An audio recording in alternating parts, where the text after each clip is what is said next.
The art business is surprisingly resilient given the challenges that COVID and 2020 has presented. The value of the artworks we're dealing with are up to 80 million US dollars. If I take Asia and sales in Hong Kong, our results have been up by 24% this year.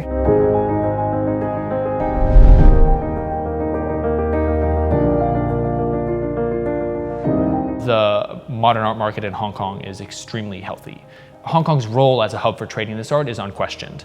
As a business center, the way the tax code works and the way that the systems we have set up, from the auction houses to the galleries to the collectors, to the businesses, advisories, consultancies, it's all centered here in Hong Kong. Clients had time to reassess their collection because everybody was at home to start buying or reshuffling their collection. We achieved our best year ever. Collectors were a little bit hesitant in the first half of 2020, but the second half went on about their daily routine, so to say, and that is by contacting their dealers, looking for stock, and buying and selling.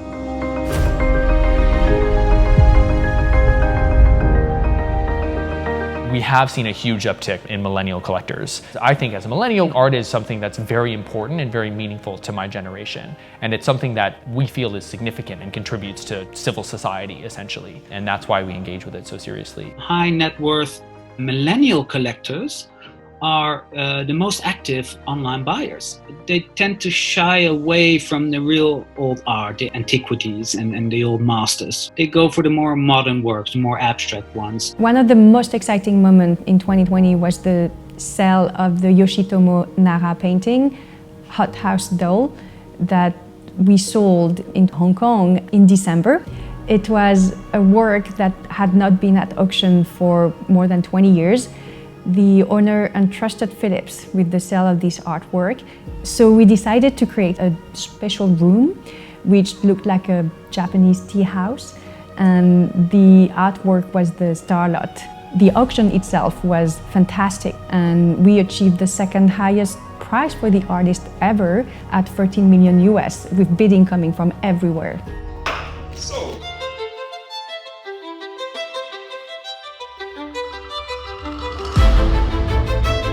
I feel like an online viewing room is an attempt to fit a square piece into a circular mold. So we created a series called On-Site Notes. In this series, I talk about art, I talk about our exhibitions and our artists. I explain it in relatively accessible language, as good as I can attempt to do. We mix in a heavy dose of memes, which again is the visual and intellectual language of the internet, especially for younger generations. It was so against the norm and so totally outside of what's considered best practice. We were able to do that because COVID. And I think it immediately resonates with people as the kind of next step in what galleries should and need to be doing to support their art and their artists.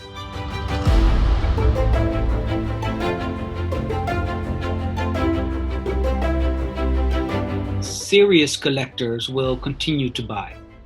They will trust their gallerists, that the gallerist will produce decent works for them. I've never seen such a fast-growing community of clients, collectors, so many things happening in Hong Kong in so little time. The fact that it's all here in one city elevates the entire cultural scene and means, without a doubt, Hong Kong is one of the most important cultural centers in the world.